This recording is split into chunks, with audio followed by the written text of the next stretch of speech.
నమస్కారం ఘంటారావానికి స్వాగతం. ముందుగా ప్రధాన అంశాలు. రాష్ట్రంలో భారీ వర్షాలపై ముఖ్యమంత్రి సమీక్ష. అప్రమత్తంగా ఉండాలని అధికారులకు దిశానిర్దేశం.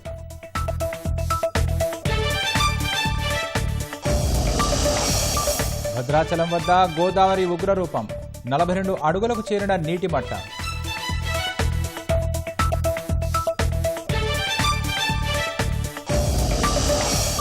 వాయుసేనలో ముగిసిన MiG-21 ఫైటర్ జెట్ సేవలు.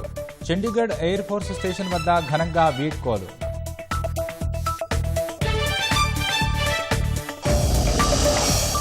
ట్రంప్తో పాక్ ప్రధాని షరీఫ్ అంతర్గత సమావేశం. భేటీకి మీడియాను అనుమతించలేదని సమాచారం.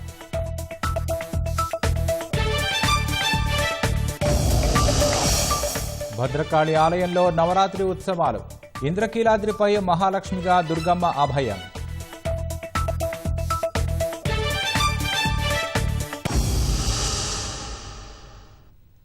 రాష్ట్ర వ్యాప్తంగా పలు జిల్లాల్లో జోరుగా వర్షాలు పడుతున్నాయి. ఉత్తర మధ్య బంగాళాఖాతంలో ఏర్పడిన అల్పపీడనం ప్రభావంతో వర్షాలు దంచి కొడుతున్నాయి. హైదరాబాద్ నగరాన్ని వానలు వదిలేలా లేవు. గత కొన్ని రోజులుగా కురుస్తున్న వర్షాలతో నగరవాసులు తీవ్ర ఇబ్బందులు పడుతున్నారు. వర్షాల దృష్ట్యా బతుకమ్మకుంట ప్రారంభోత్సవాన్ని ప్రభుత్వం వాయిదా వేసింది. అటు భూపాలపల్లి జిల్లాలో వర్షం వల్ల గోడ కూలి ఓ మహిళ మృతి చెందింది. జోరు వర్షాలతో భాగ్యనగరం తడిసి ముద్దవుతోంది. రాత్రి నుంచి ఎడతెరిపి లేకుండా వర్షం పడుతోంది. వర్షాల వల్ల సాయంత్రం బతుకమ్మకుంట ప్రారంభోత్సవ కార్యక్రమం వాయిదా పడింది. తిరిగి ఆదివారం రోజు బతుకమ్మకుంటను ముఖ్యమంత్రి ప్రారంభించనున్నారు. మాదాపూర్, రాయదుర్గం, జూబ్లీహిల్స్, బంజారాహిల్స్, అమీర్పేట, రాజేంద్రనగర్, కిస్మత్పూర్, గండిపేట్, శంషాబాద్, అత్తాపూర్, ఎల్బీనగర్ తదితర ప్రాంతాల్లో వర్షం కురుస్తోంది. సికింద్రాబాద్, బోయినపల్లి, అల్వాల్, ప్యాట్నీ, ప్యారడైజ్, బేగంపేట తదితర ప్రాంతాల్లో వర్షం దంచి కొడుతోంది. రాత్రి నుంచి కురుస్తున్న వర్షం కారణంగా రహదారులన్నీ జలమయమయ్యాయి. మియాపూర్ మంజీరా పైప్లైన్ రోడ్డు నుంచి కొండాపూర్ మైహం మంగళ మార్గంలో రైల్వే అండర్ పాస్లో వరద నీరు చేరింది. దీంతో భారీగా ట్రాఫిక్ జామ్ అయ్యింది.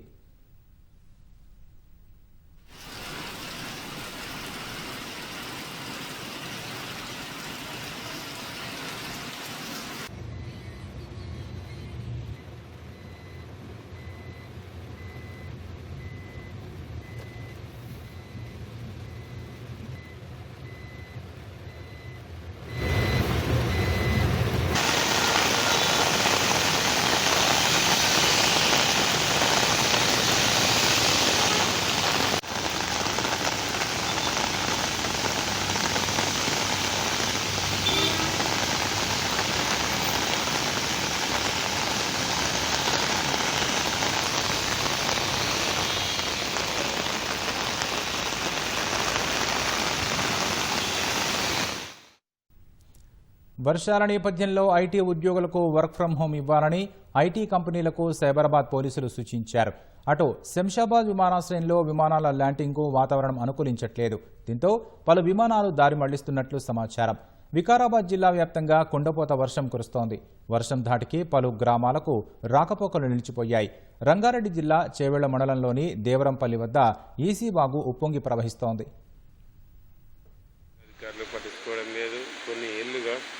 ఇలాగనే నడుస్తుంది. వర్షం పడితే చిక్కడే. జయశంకర్ భూపాలపల్లి జిల్లా మహదేవ్పూర్ మండలం బెంగళూరులో విషాదం చోటు చేసుకుంది. 3 రోజులుగా కురుస్తున్న వర్షాలకు ఇంటి గోడ కూలి మందలక్ష్మి అనే మహిళ అక్కడికక్కడే మృతి చెందింది. ఆమె భర్త దుర్గయ్యకు గాయాలవ్వడంతో మహదేవ్పూర్ ప్రభుత్వ ఆసుపత్రికి తరలించి చికిత్స అందిస్తున్నారు. మృతురాలు పక్షవాతం రావడంతో మంచానికే పరిమితమై ఉంది.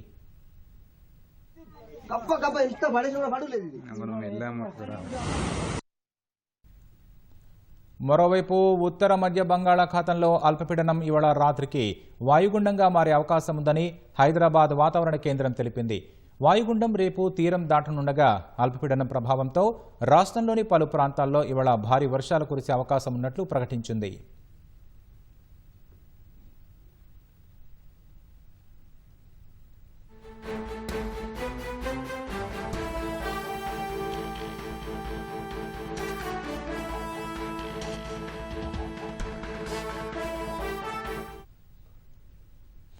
తాజా అంశాన్ని చూస్తున్నాం. ఇవాళ కామారెడ్డి, మెదక్లో అత్యంత భారీ వర్షాలు కురిసే అవకాశం ఉందని వాతావరణ శాఖ హెచ్చరించింది. ఇక పూర్తి వివరాలు మా ప్రతినిధి జ్యోతికిరణ్ అడిగి తెలుసుకుందాం.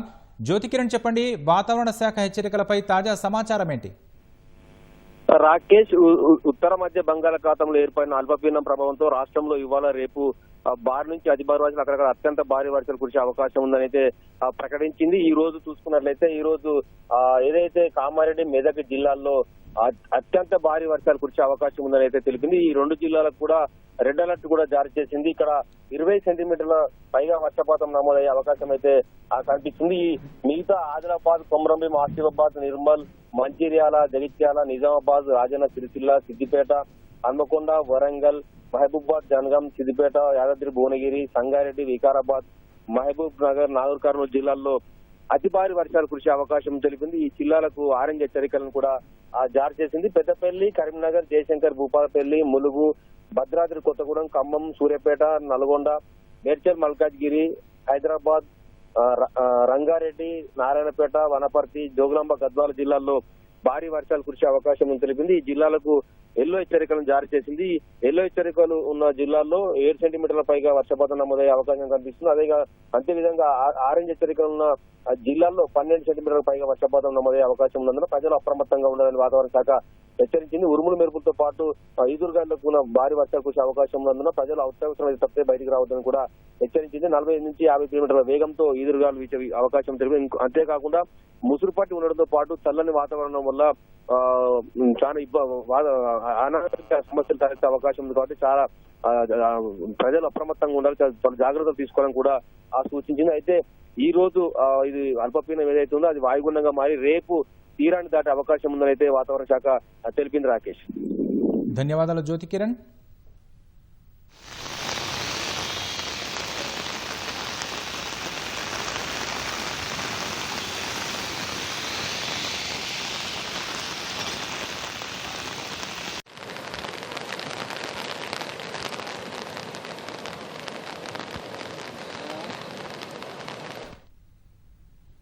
హైదరాబాద్లో తెల్లవారుజాము నుంచి కురుస్తున్న వర్షానికి రోడ్లు జలమయమయ్యాయి. యూసుఫ్గూడ, శ్రీకృష్ణానగర్లో పరిస్థితిని మా ప్రతినిధి అనూష ప్రత్యక్ష ప్రసారం ద్వారా అందిస్తారు.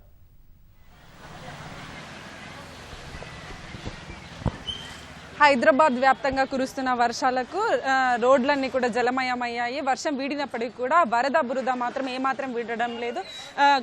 పలు కాలనీల్లో అయితే ఎటు చూసినా కూడా వర్షపు నీరే కనిపిస్తుంది. ఎగువ నుంచి వచ్చిన వరద అంతా కూడా కాలనీల్లో చేరి నడవడానికి కూడా వీల్లేని సిచ్యువేషన్ అయితే మనకు కనిపిస్తుంది. ప్రస్తుతం మనం యూసఫ్గూడలోని శ్రీ కృష్ణానగర్ కాలనీలో ఉన్నాం. ఒక్కసారి ఈ కాలనీ పరిస్థితిని కూడా ఒకసారి మనం గమనించవచ్చు. మన విజువల్స్లో కూడా మనకు కనిపిస్తుంది.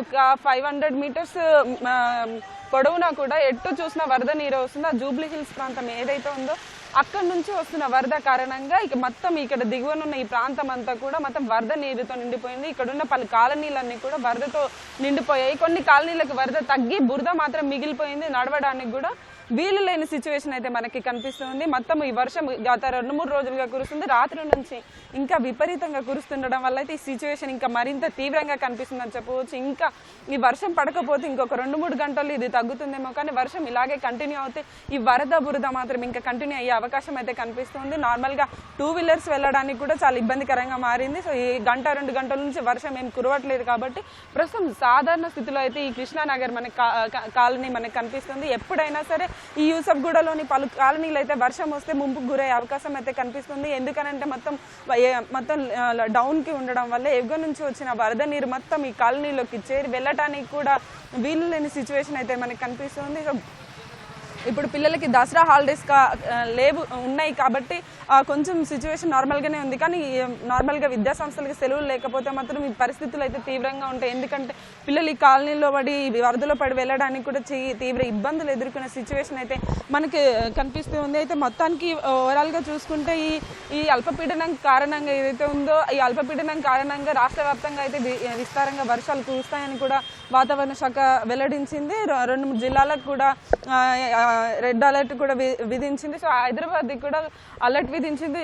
ఈ 2 రోజుల పాటు కూడా ఎక్కువగా వర్షాలు కురుస్తాయని, ప్రజలు అప్రమత్తంగా ఉండాలని, అనవసరంగా బయటికి వచ్చి ఇబ్బందులు పడకూడదు, ట్రాఫిక్లో ఇరుక్కోవద్దని కూడా అధికారులు ఎప్పటికప్పుడు సూచిస్తున్నారు. సో వర్షాల నేపథ్యంలోనే సీఎం రేవంత్ రెడ్డి కూడా అధికారులతో రివ్యూ నిర్వహించారు. రివ్యూ నిర్వహించి ఎప్పటికప్పుడు పరిస్థితిని క్షేత్రస్థాయిలో పరిశీలిస్తే ఎలాంటి ఇబ్బందులు రాకుండా చూడాలని అయితే చెప్తున్నారు.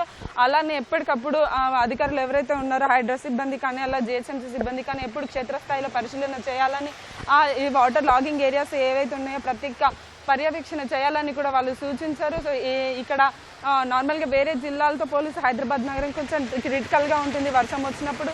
నార్మల్గా జిల్లాలలో 10 సెంటీమీటర్లకు పైగా వర్షం పడ్డ తీవ్రత తక్కువ ఉన్నప్పటికీ ఇక్కడ 5 సెంటీమీటర్ల నుంచే తీవ్రత పెరుగుతూ ఉంటుంది. ఎందుకంటే దీన్ని కాంక్రీట్ జంగిల్ కూడా అంటారు కాబట్టి వర్షం నీరు ఇంకడానికి ఎలాంటి ప్లేస్ లేకపోవడం వల్ల వర్షపు నీరు అంతా కూడా వరదలా మారి బురదగా ఏర్పడి తీవ్ర ఇబ్బందులు, జనజీవనానికైతే ఎంతో ఇబ్బందులు కలిగజేస్తూ ఉంటుందని చెప్పవచ్చు. వర్షాకాలం వస్తుందంటే నగర జీవుడు గుండెల్లో బుగులు మొదలవుతుందనే చెప్పవచ్చు. ఎందుకంటే ఎటు కాలు పెట్టినా ఎక్కడ ఏ నాలా ఉంది, ఎక్కడ ఏ గుంత ఉంది, ఎక్కడ ఏ బురద ఉందో అనే బాధ, అలాంటి సిచ్యువేషనే మనకి కనిపిస్తూ ఉంటుంది. సో వర్షం వచ్చి ఒక రోజు అయినప్పటికీ కూడా ప్రభావం మాత్రం తీవ్రంగా హైదరాబాద్ నగరంలో కనిపిస్తూ ఉంటుంది. ట్రాఫిక్ కూడా విపరీతంగా ఉంటుంది. కాబట్టి ఉదయం సాయంత్రం వేళల్లో నగర జీవుడికి అయితే చుక్కలు కనిపిస్తుంటాయని చెప్పవచ్చు. ఎందుకనంటే తీవ్రంగా ఉద్యోగాలకు వెళ్ళే వాళ్ళు ప్రతి ఒక్కరు ఉదయం సాయంత్రం వేళలో అయితే ట్రాఫిక్లో చిక్కుకొని తీవ్ర అవస్థలు పడుతున్న సిచ్యువేషన్ అయితే కనిపిస్తుంది. సో ఈ 2 రోజుల పాటు కూడా వర్షాలు ఉన్నాయని వాతావరణ శాఖ వెల్లడించింది. కాబట్టి ఎప్పటికప్పుడు వాతావరణ సూచనలు పాటిస్తూ తెలుసుకుంటూ ప్రజలు కూడా అప్రమత్తంగా ఉండాలి. అనవసరంగా బయటకు వచ్చి ఇబ్బందులు పడకూడదని వారు సూచిస్తున్న సిచ్యువేషన్ అయితే మనకి కనిపిస్తుంది. ఓవరాల్గా ఇటు చూస్తే యూసఫ్గూడలోని సాయినగర్, కృష్ణానగర్ కాలనీయే కాదు నగరంలోని చాలా ప్రాంతాలు కూడా ఇలా వరదకి గురై ఇంకా వరదలు ఏరులై పారుతున్న సిచ్యువేషనే మనకి కనిపిస్తుంది. సో ఈ సిచ్యువేషన్ని చూసి కూడా హైడ్రా సిబ్బంది, జిహెచ్ఎంసీ సిబ్బంది ఎప్పటికప్పుడు క్షేత్రస్థాయిలో ఉంది వాటర్ క్లీన్ చేస్తూ ఎప్పటికప్పుడు పోయేలా అయితే చూస్తూ ఉన్నారు. సో వర్షం పడకపోతే మాత్రం 2-3 గంటలు ఈ వరద తగ్గుతుంది. కానీ వర్షం కంటిన్యూ అయితే మాత్రం ఈ సిచ్యువేషన్ మరింత పెరిగే అవకాశం ఉంది. సో ఇంకో రేపటి వరకు కూడా వర్ష ప్రభావం ఉంది కాబట్టి హైదరాబాద్కి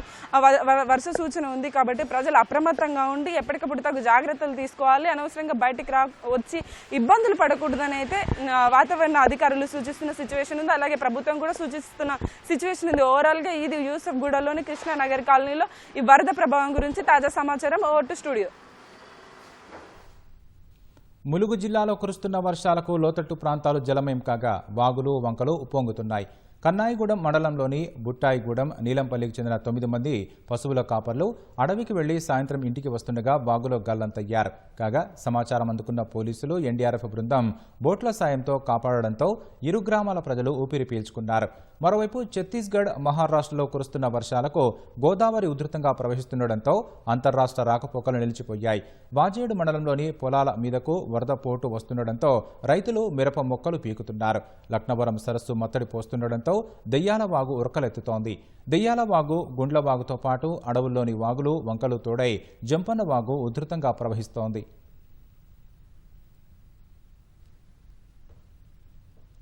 సంగారెడ్డి జిల్లా పటాన్చెరు నియోజకవర్గంలో రాత్రి నుంచి కురుస్తున్న వర్షానికి 65వ జాతీయ రహదారిపై వరద నీరు ప్రవహిస్తోంది. దీంతో తీవ్రంగా ట్రాఫిక్కు అంతరాయం ఏర్పడింది. ముత్తంగి ఔటర్ రింగ్ రోడ్డు వద్ద నుంచి రుద్రారం వరకు భారీగా ట్రాఫిక్ జామ్ అయింది. సంగారెడ్డి నుంచి ఇస్నాపూర్ వరకు రోడ్డుకు ఇరువైపులా కిలోమీటర్ల మేర రద్దీ ఏర్పడింది. జాతీయ రహదారిపై నీళ్లు నిలిచిపోవడంతో వాహన రాకపోకలకు తీవ్ర అంతరాయం ఏర్పడింది. దీంతో ఆఫీసులకు వెళ్లాల్సిన వాహనదారులు ఇబ్బందులకు గురవుతున్నారు. ట్రాఫిక్ పోలీసులు వాహనాలను దారి మళ్లించే ప్రయత్నం చేస్తున్నారు.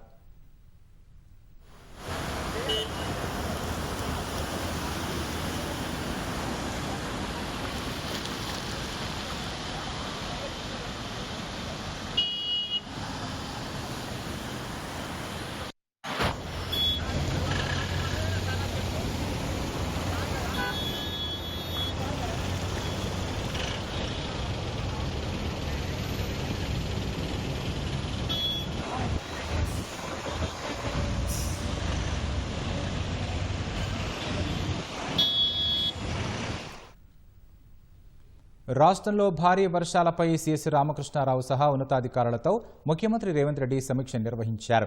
భారీ వర్షాల నేపథ్యంలో అధికారులు అప్రమత్తంగా ఉండాలని సీఎం సూచించారు. లోతట్టు ప్రాంతాలను ఎప్పటికప్పుడు పర్యవేక్షించాలన్నారు.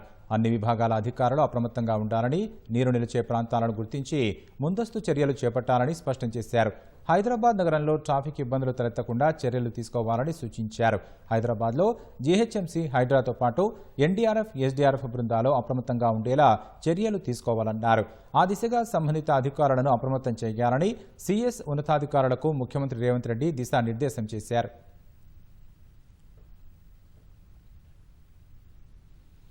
ఎగువన కురుస్తున్న వర్షాలతో గోదావరిలోకి వరద పోటెత్తుతోంది. ఎల్లంపల్లి జలాశయం గేట్లు ఎత్తి నీటిని కిందకు వదలడంతో మంచిర్యాల జిల్లా జైపూర్ మండలం వేలాల పుష్కర ఘాట్ వరకు వరద చేరింది. పలువురు రైతులకు చెందిన మిర్చి, వరి, పత్తి పంటలు నీట మునిగాయి. కన్నీటి పరిమితమవుతున్న రైతులు ప్రభుత్వం పరిహారం చెల్లించి ఆదుకోవాలని కోరుతున్నారు. వరద ఉధృతి కొనసాగుతున్న వేళ ప్రజలు అప్రమత్తంగా ఉండాలని అధికారులు సూచిస్తున్నారు.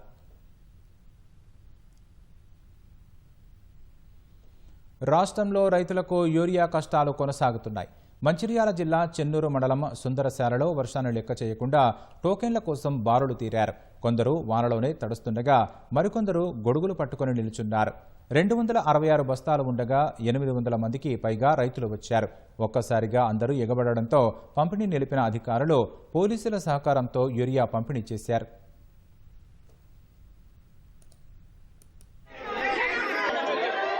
ఇది ఈనాడుకు పేపర్కి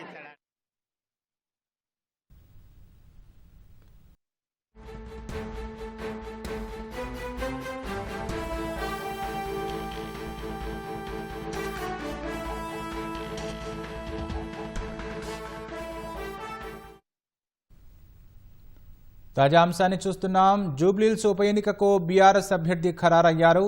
మాగంటి గోపీనాథ్ సతీమణి సునీత పేరును పార్టీ ఖరారు చేసింది. ఇక మరిన్ని వివరాలు మా ప్రతినిధి రఘువర్ధన్ నాడు తెలుసుకుందాం. రఘువర్ధన్, చెప్పండి, బీఆర్ఎస్ అభ్యర్థిగా సునీత పేరునే ఖరారు చేయడానికి ప్రధాన కారణం ఏంటి?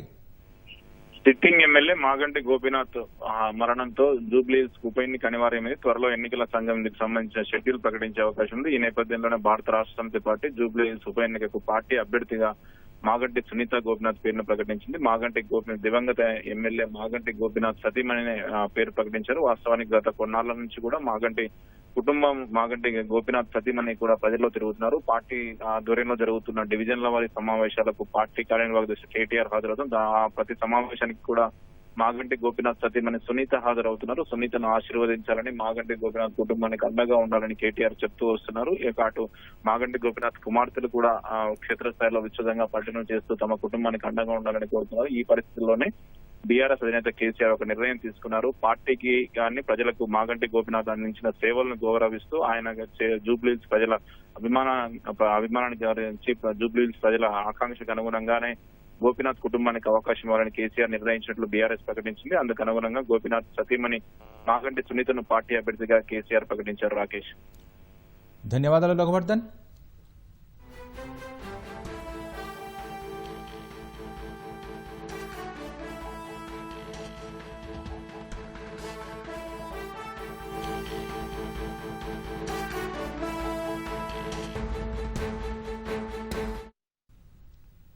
ఔషధాలపై సుంకాలు విధిస్తూ ట్రంప్ నిర్ణయం తీసుకున్నారు. పలు రకాల ఔషధాలపై 100% సుంకాలు విధించే ఎగ్జిక్యూటివ్ ఆర్డర్ పైన ట్రంప్ సంతకం చేశారు.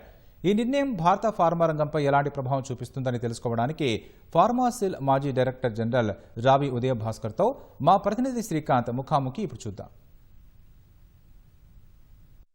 అమెరికా అధ్యక్షుడు ట్రంప్ తన సుంకాల పరిధిని విస్తృతం చేసుకుంటూ పోతున్నాడు. ఇప్పటి వరకు కొన్ని రంగాలపైన సుంకాలు విధించిన ట్రంప్ తాజాగా ఫార్మా రంగం పైన కూడా సుంకాలు విధిస్తూ ప్రకటన జారీ చేశాడు. ఇది ఏకంగా 100% విధిస్తున్నట్టు కూడా ప్రకటించారు. అయితే ప్రస్తుతం ఫార్మా రంగంలో వేటిపైన ఈ ట్రంప్ సుంకాల ప్రభావం ఉంటుందని తెలుసుకోవడానికి ఫార్మాక్సిల్ మాజీ డైరెక్టర్ జనరల్ రావి ఉదయభాస్కర్ గారు ఉన్నారు. ఆయన అడిగి మరో తెలుసుకున్నాం. నమస్కారం సార్. నమస్కారం అండి. సార్, ఇప్పుడు ఇప్పటి వరకు ఫార్మా రంగానికి మినహాయింపునిస్తూ వచ్చిన ట్రంప్ తాజాగా వీటిపైన కూడా 100% సుంకాలు విధిస్తున్నామని చెప్పి ప్రకటించారు. ఈ మేరకు ఎగ్జిక్యూటివ్ ఆర్డర్ కూడా విడుదల చేసినట్టు వార్తలను బట్టి తెలుస్తుంది. ఇది ఎలాంటి ప్రభావం చూపించింది సార్? ఎందుకంటే ఫార్మా అంటే చాలా రకాల ఉంటుంది, అందులో ప్రతి రంగంలోనూ వివిధ అంశాలు ఉన్నట్టు కూడా ఫార్మాలోనూ కూడా విభిన్న అంశాలు ఉంటాయి కదా, విభిన్న ప్రొడక్ట్స్ ఉంటాయి కదా. వేటి పైన ప్రభావం చూపించవచ్చు ప్రధానంగా? బేసిక్గా అండి, అంటే ట్రంప్ నిన్న మాట్లాడింది రేపు ఏం మాట్లాడతాడో తెలియదు ఆయన. ఇది కరెక్ట్. సో ఆయన, నేను ముందు నుంచి చెప్తున్నాను, లాస్ట్ 8 months నుంచి కూడా, ఈజ్ వెరీ ఇన్కన్సిస్టెంట్, అన్ప్రిడిక్టబుల్. ఆయన ఏం చెప్తాడనేది ఏమంటాడనేది కూడా తెలియదు. దాని మీద ఇప్పుడు అతను ఇచ్చిన ఎగ్జిక్యూటివ్ ఆర్డర్లో బేసిక్గా ఏం చెప్తున్నారంటే, అంటే మనం కొంత వెయిట్ చేయాలి. ఆయన ఏం చెప్తున్నారంటే, ఇప్పుడు బ్రాండెడ్ డ్రగ్స్ కానీ పేటెంటెడ్ డ్రగ్స్ కానీ ఇంపోర్ట్స్ మీద 100% టారిఫ్స్ వేస్తాను 1st October 2025 నుంచి అంటున్నారు. ఇప్పుడు వరకు ఏంటి, స్టార్టింగ్ నుంచి మీరు ఆయన ఇంత ఇండియాతో మాట్లాడినప్పుడు రెసిప్రోకల్ టారిఫ్స్ అన్నారు, తర్వాత 25% అన్నాడు, తర్వాత 200% అన్నారు, ఆ తర్వాత రష్యన్ ఆయిల్ కొంటున్నాం కాబట్టి 50% అన్నారు. As of now there is ఆ టారిఫ్ని ఫార్మా వరకు ఎగ్జెంప్ట్ చేశారు. సో ఈ ఎగ్జెంప్షన్ అనేది బేసిక్గా కంటిన్యూ అవుతుందా అవదా అనేది మనం ఎగ్జామిన్ చేసినప్పుడు అవదనేదే కనబడుతుంది. అది basic plain reading of the executive order. But October 1st నుంచి ఇంప్లిమెంట్ చేస్తామని అంటే ఆ ఎగ్జెంప్షన్స్ అనేవి ఉండవేమో అనేది ఉంది. ఇక మనం భారతదేశం వరకు వస్తే మనం దాదాపుగా 10 బిలియన్ లోపే మనం ఎక్స్పోర్ట్ చేస్తున్నాము అమెరికాకి. ప్రిడామినెంట్లీ మనం జనరిక్ ప్లేయర్స్, అంటే జనరిక్ డ్రగ్స్ తయారు చేస్తాం మనం. ఇప్పుడు ఆయన అనేది బ్రాండెడ్ పేటెంట్ డ్రగ్స్ అంటున్నారు. నేను అనుకోవడం ఏంటంటే, మనకి ఇమీడియట్గా సీరియస్ ఇంపాక్ట్ పడుతుందని అనుకోవట్లేదు. కానీ ఒకవేళ ఈ October 1st నుంచి ఫార్మా మీద ఉన్న ఎగ్జంప్షన్స్ కనుక తొలగిస్తే, ఈవెన్ 50% గతంలో ఇప్పుడు ఇండియాలో ఇండియన్ ప్రోడక్ట్స్, డిఫరెంట్ ప్రోడక్ట్స్ మీద, డిఫరెంట్ కమోడిటీస్ మీద అతను వేస్తున్న ఇంపోర్ట్ డ్యూటీ 50% వేసినా కానీ భారతదేశానికి నష్టం జరుగుతుంది. బట్ ఇప్పుడు అతను ఇచ్చిన ఆర్డర్ని మీరు కనుక చదివితే నాకు పెద్ద ఎఫెక్ట్ ఉంటుందని నేను అనుకోవట్లేదు. ఓకే సార్, అయితే ఒక చిన్న తేడా చెప్పండి సార్. అంటే బ్రాండెడ్, పేటెంట్, జనరిక్, మనం ప్రధానంగా జనరిక్ మెడిసిన్ ప్రొడక్షన్ చేస్తాము, అమెరికాకి ఎగుమతి చేస్తాం అంటున్నారు కదా, వీటి మధ్య అసలు ఏంటి branded, patent, generic medicines? Patented medicine అంటే ఒక కంపెనీ దాన్ని డెవలప్ చేసి పేటెంట్ చేసి వాళ్ళు ఒక్కలే చేస్తారు, లేదంటే వాళ్ళు ఎక్స్క్లూజివ్ మార్కెటింగ్ చేస్తారు వాళ్ళు, లేకపోతే ఇంకొకరిని చేయమన్నారు. అది పేటెంటెడ్ మెడిసిన్. ఎవరు పెడితే వాళ్ళు తయారు చేసుకోవడానికి లేదు. 2 బ్రాండెడ్ జనరిక్స్, అంటే మన ఇండియన్ కంటెస్ట్లో మొత్తం మారిపోద్ది. ఎందుకంటే మనం జనరిక్ డ్రగ్స్ చేస్తున్నా కానీ జనరిక్ నేమ్ తోటి ఉండదు. మనం ఈవెన్ జనరిక్ డ్రగ్ కూడా ఒక బ్రాండ్ నేమ్ పెడతాం. ఇప్పుడు ఈ ఆర్డర్లో బ్రాండెడ్ డ్రగ్స్ అంటే క్లారిటీ నాకైతే కనబట్లేదు. ఒరిజినేటర్ జనరిక్స్ని బ్రాండెడ్ జనరిక్స్ అని కూడా అంటారు. ఇవి బ్రాండెడ్ జనరిక్స్ అనుకోవాలా లేకపోతే జనరిక్స్ అనుకోవాలా అనేది అంత కొంత కన్ఫ్యూజన్ ఉంది. అందుకే ఏంటంటే అతను మాట్లాడే దానిలో మనం ఇండియా ప్రిడామినెంట్లీ, అంటే మనం ఆల్మోస్ట్ 99% మనం ఎక్స్పోర్ట్ చేసి జనరిక్ డ్రగ్సే. డొనాల్డ్ ట్రంప్ ఫోకస్ నేను అనుకోవడం, ఎందుకనంటే మన ఇండియా నుంచి $10 బిలియన్ ఇంపోర్ట్ చేసుకుంటున్నారు. But America is a huge market. అమెరికాకి ప్రపంచం నుంచి వచ్చే డ్రగ్స్ బేసిక్గా యూరప్ కానీ లేకపోతే బ్రిటన్ కానీ సమ్ అదర్ డెవలప్డ్ కంట్రీస్ చాలా పేటెంటెడ్ మెడిసిన్సే ఎక్కువ వస్తున్నాయి. అవి చాలా కాస్ట్, దాదాపుగా 2000-3000% కూడా మన దాని మీద ఎక్కువ ఉంటుంది. సో అతను ఫోకస్ ఏంటంటే అమెరికన్ పీపుల్ ఎక్కువ ప్రైస్ పే చేస్తున్నారు, అది వాళ్ళ హెల్త్ కేర్ సిస్టమ్ మీద ఎఫెక్ట్ పడుతుంది అనేది అతని ఆలోచన. అందుకే ఏంటంటే ఆ డ్రగ్స్ కనుక అమెరికాలో ప్రొడ్యూస్ చేస్తే అసలు ఛార్జెస్ ఉండవు అంటున్నారు, ట్యాక్సెస్ ఉండవు అంటున్నారు. దానికి ఆల్రెడీ పెద్ద కంపెనీలు like Johnson and Johnson, Sanofi, ఇలా పెద్ద పెద్ద multinational companies already they promised and they started investing, they will manufacture there. అతని ఆలోచన ఏంటంటే నేను అనుకోవడం, ఇండియా టార్గెటెడ్ ఎగ్జిక్యూటివ్ ఆర్డర్ కాదు. ఇండియా ప్రపంచంలో ఉన్న global generic market more than 400 billion అయితే మనం వాళ్ళకి ఎక్స్పోర్ట్ చేసేది 10 బిలియన్. మన ఎంటైర్ మార్కెట్ వచ్చేసరికి మనది 55-56 బిలియన్. అంటే మన మీద ఫోకస్ అని నేను అనుకోవట్లేదు, బట్ ఇన్ దట్ ప్రాసెస్ అంటే ఈ ఎంటైర్ ప్రాసెస్లో how the Indian pharmaceutical industry ఏ రకంగా ఎఫెక్ట్ అవుతుంది అనేది మనం ఆలోచించాలి.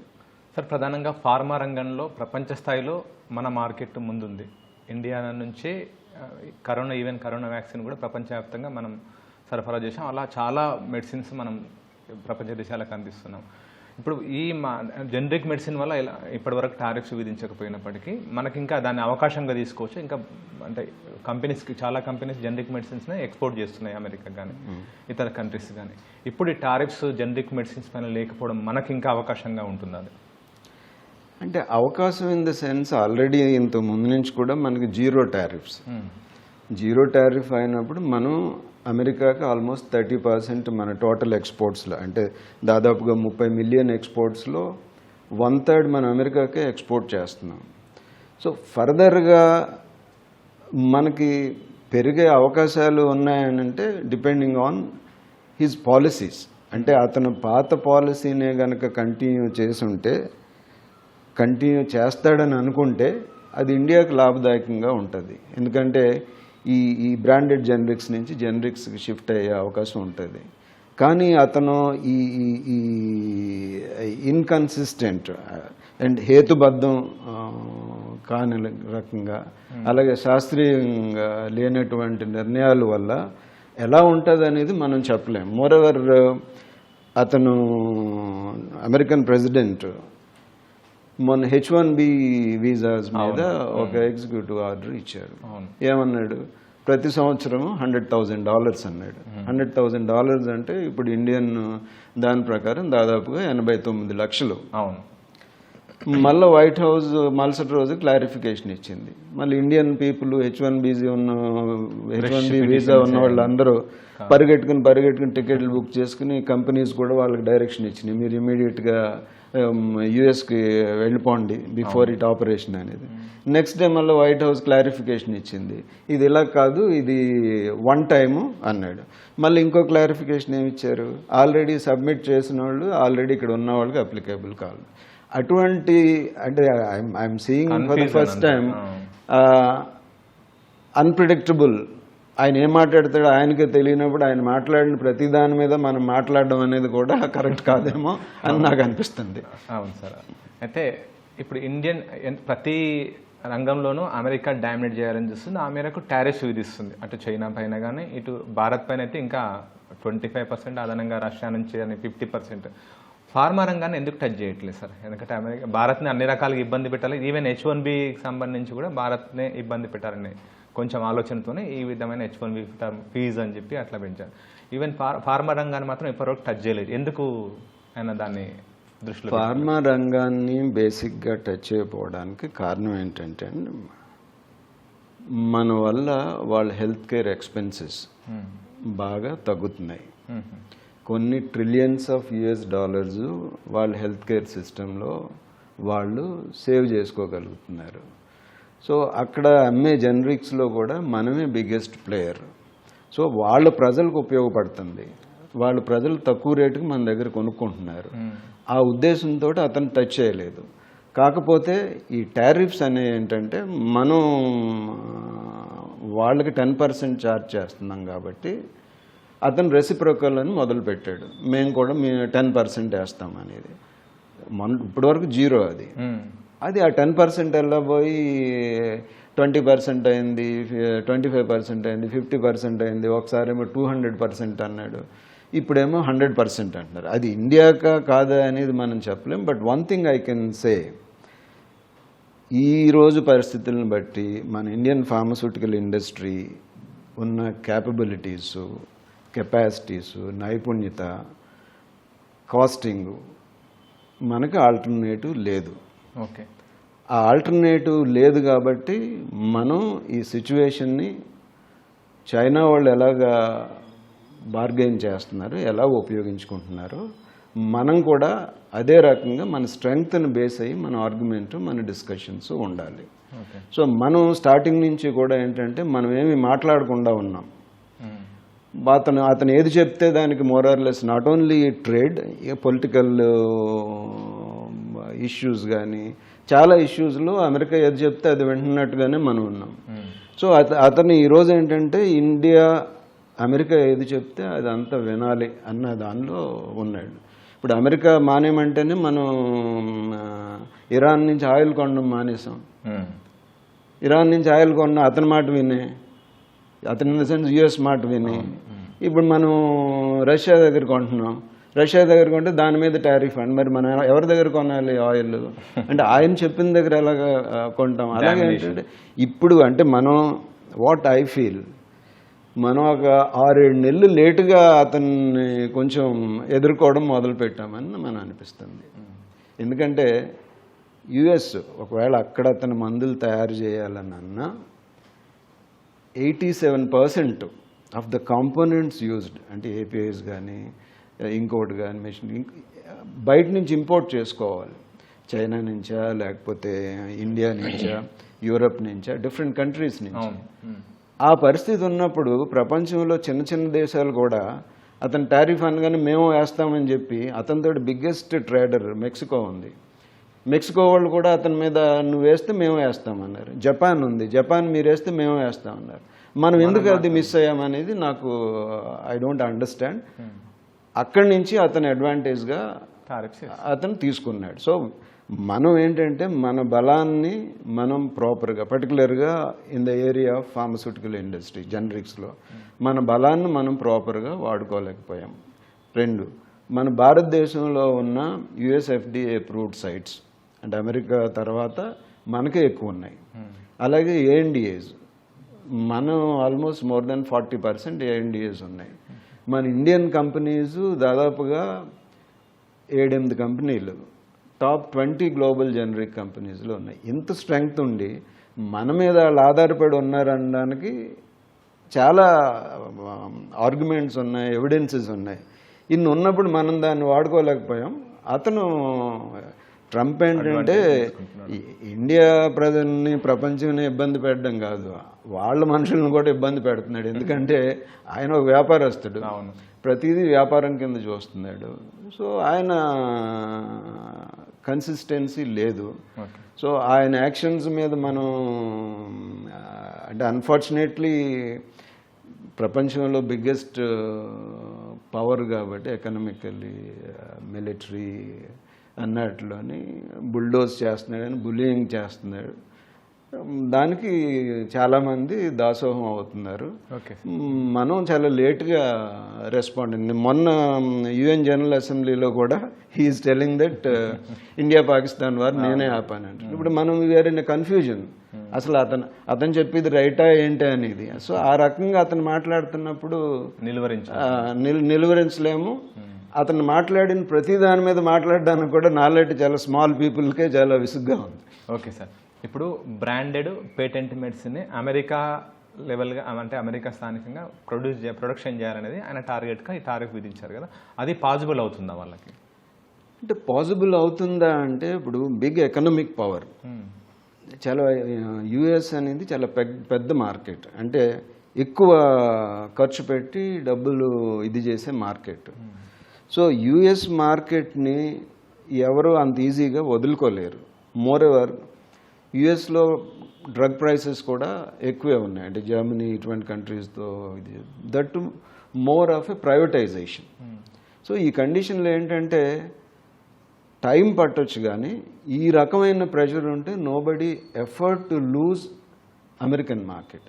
అంటే చైనాలో ప్రజలు ఎలా ఎక్కువ మంది ఉన్నారో ఇండియాలో ప్రజలు ఎక్కువ మంది ఉన్నారు. ఇండియన్ కన్జ్యూమర్ ఇండియన్ మార్కెట్ని చైనా మార్కెట్ని ఎలా ఇగ్నోర్ చేయలేరు ప్రపంచం, అలాగే అమెరికన్ ఎకనామిక్ పవర్ని ఎవరు ఇగ్నోర్ చేయలేరు. So he is exploiting that situation. అందుకే ప్రపంచం అంతా ఏంటంటే చాలా యాజిటేట్ అంటే డిస్టర్బ్డ్గా ఉన్నారు. Okay sir, thank you sir. Thank you అండి, థ్యాంక్ యూ సో మచ్. ప్రస్తుతం టారిఫ్స్ విషయంలో ఫార్మా రంగంలో టారిఫ్స్ విషయంలో బ్రాండెడ్ పేటెంట్ అని ఎగ్జిక్యూటివ్ ఆర్డర్లో ఉంది. దానిపైన క్లారిటీ రావడానికి కొంచెం సమయం పట్టొచ్చు అని చెప్పి కూడా రావి ఉదయభాస్కర్ గారు చెప్తున్నారు. ఎందుకంటే H1B విషయంలో గందరగోళానికి దారితీసి తర్వాత విరమించుకున్నట్లే ఇందులోనూ టారిఫ్స్ విషయంలోనూ కూడా జెనరిక్ అనే పదం వాడలేదు, కానీ బ్రాండెడ్ జెనరిక్ అనేది కొంచెం కన్ఫ్యూజన్ ఉంది. దానిపైన క్లారిటీ వచ్చాక భారత ఫార్మా రంగానికైతే ఎలాంటి నష్టం వాడలేదు. ఎందుకంటే జెనరిక్ మెడిసిన్స్ అత్యధికంగా అమెరికాకు మనం ఎగుమతి చేస్తున్నాం కాబట్టి వాళ్ళు నష్టపోయే విధంగా ఈ నిర్ణయం ఉండకపోవచ్చు అని కూడా రావి ఉదయభాస్కర్ అభిప్రాయపడుతున్నారు. ప్రస్తుతం అయితే భారత ఫార్మా రంగానికి వచ్చే ఇబ్బందులు తక్కువనే ఆయన అభిప్రాయపడుతున్నారు. కెమెరా పర్సన్ చిరంజీవితో శ్రీకాంత్, ఈటీవీ న్యూస్, హైదరాబాద్. మేడ్చల్ మల్కాజ్గిరి జిల్లా ఘట్కేసర్ రైల్వే స్టేషన్లో కలకలం నెలకొంది. ఉగ్రవాదులు ఉన్నారనే సమాచారంతో హౌరా నుంచి వస్తున్న ఫలక్నుమా ఎక్స్ప్రెస్ను పోలీసులు ఆపి తనిఖీలు నిర్వహించారు. ఆర్పీఎఫ్, జీఆర్పీ, ఘట్కేసర్ పోలీసులు ప్రత్యేక బృందాలుగా ఏర్పడి రైలులో ముష్కరుల కోసం గాలించారు.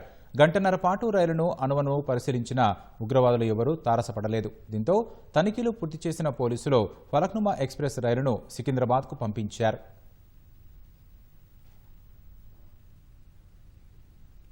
డ్రోన్లు, క్షిపణులు, విమానాల విడిభాగాలు, రక్షణ రంగ ఉత్పత్తులతో దేశం దృష్టిని ఆకర్షిస్తున్న హైదరాబాద్ మరో భారీ ఆవిష్కరణకు సిద్ధమవుతోంది. రాష్ట్ర ప్రభుత్వ ఆధీనంలో టీవర్క్స్ వేదికగా యుద్ధ విమానాల ఫ్లైట్ సిమ్యులేటర్ రూపుదిద్దుకుంటోంది. ఎయిర్ ఫోర్స్, నేవీ యుద్ధ విమానాల ఫైటర్ల శిక్షణ కోసం అవసరమయ్యే లెవెల్ డి ఫుల్ ఫ్లైట్ సిమ్యులేటర్లను ఇప్పటిదాకా భారీ వ్యయంతో అమెరికా, యూరప్ దేశాల నుంచి దిగుమతి చేసుకుంటుండగా ఇకపై ఆ అవసరం తప్పనుంది. ఎయిర్ ఫోర్స్లో పైలట్లుగా ఎంపికైన అభ్యర్థులకు మొదట ఫ్లైట్ సిమ్యులేటర్లలో శిక్షణ ఇస్తారు. విమానం టేకాఫ్, ల్యాండింగ్, తలకిందులుగా ఎగరడం లాంటి అన్ని రకాల విన్యాసాల శిక్షణ సిమ్యులేటర్ ద్వారా లభిస్తుంది. యాక్సియల్ ఏరో ప్రైవేట్ లిమిటెడ్ అనే సంస్థ ఈ సిమ్యులేటర్ల తయారీకి అనుమతులు సాధించి వాణిజ్య ఉత్పత్తి మొదలుపెట్టింది. 3 ఏళ్లలో 5 సిమ్యులేటర్లను సరఫరా చేసేలా రక్షణ మంత్రిత్వ శాఖతో ఒప్పందం చేసుకుంది. ప్రస్తుతం మన వాయుసేన దిగుమతి చేసుకుంటున్న ఒక్కో ఫైటర్ జెట్ సిమ్యులేటర్ వ్యయం 50 కోట్ల దాకా ఉండగా యాక్సియల్ ఏరో 25 నుంచి 30 కోట్లకే అందించనుందని తెలుస్తోంది.